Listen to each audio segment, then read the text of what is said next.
This is something from home that my mother did.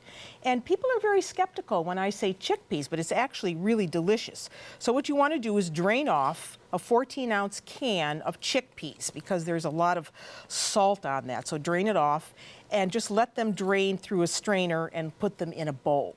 And then you want to work with the vegetables that we're going to have with this. So you can use any combination of vegetables you want, but this is what Mom used. So we have just one sweet red pepper. I'm going to do this right in the food processor. So there's a red pepper. We have 1 clove of garlic. That's going in. This is so easy to do. A carrot. We have zucchini. That goes in. We have leeks. If you don't want to use leeks, you could use just plain old onions. That goes in. So now we just whirl all of this up until it's pretty much minced. See what that looks like. That looks good. So now we're going to put a little bit of olive oil in a saute pan. I would say about, a couple tablespoons of olive oil. And we want to take this mixture now and put it in the pan. So we want to flavor this a little bit in the olive oil. We put it in, get it all in.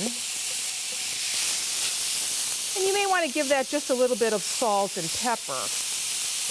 But it's a pretty nice color, isn't it? With the nice medley of red and orange. And then, in the same pan, not even cleaning it out, we put that right back on the motor. We're going to take our chickpeas and put them right in. So the chickpeas go in, and we're going to do the exact same thing. Get them into somewhat of a paste. Put your top on, let them go. Give that a turn or two. See what we have here. That looks good. So now we can take this out into our bowl. So you see how fine that looks and how thick it is. That's why you want to drain the chickpeas off well. So there are our chickpeas. This actually becomes the meatball part. So then you give this a good toss in the pan. You give it a little bit of salt and a little pepper. And that's all there is to that. And we add this right here with the chickpeas. Put that mixture in. And this is going to make a lot, so that's why this is great for a party. You mix this up and you let this cool down somewhat. And you want to put 1 egg in here to bind. So I'm going to just mix this up and get 1 egg and just break that up a little bit with a whisk. Now when you're doing this at home, you want to make sure you let that mixture cool down a little bit. Okay, that looks good.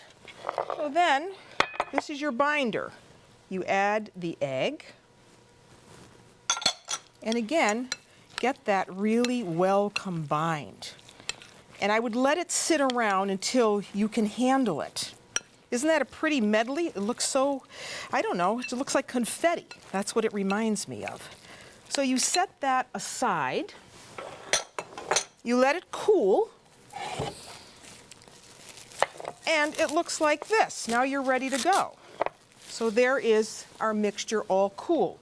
So now we need another bowl because we need 2 more eggs. We're going to whisk those up.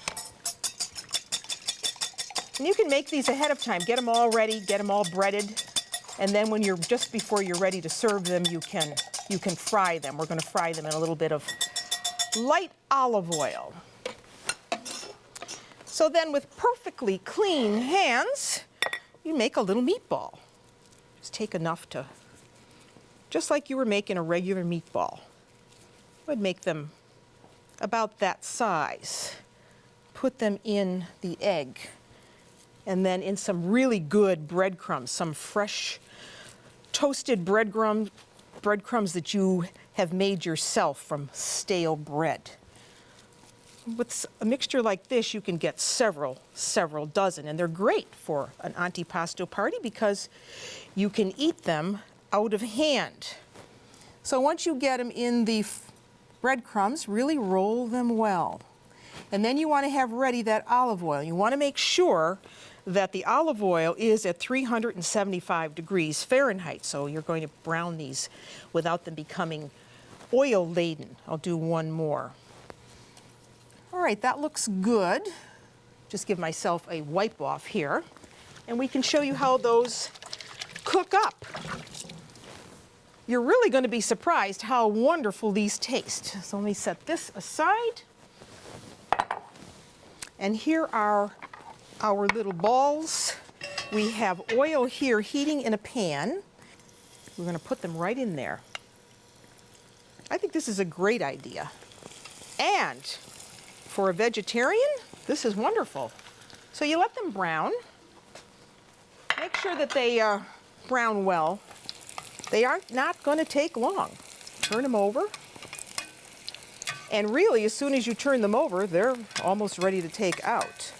Well, there's the other one. I'm going to turn that down because I think you get the idea.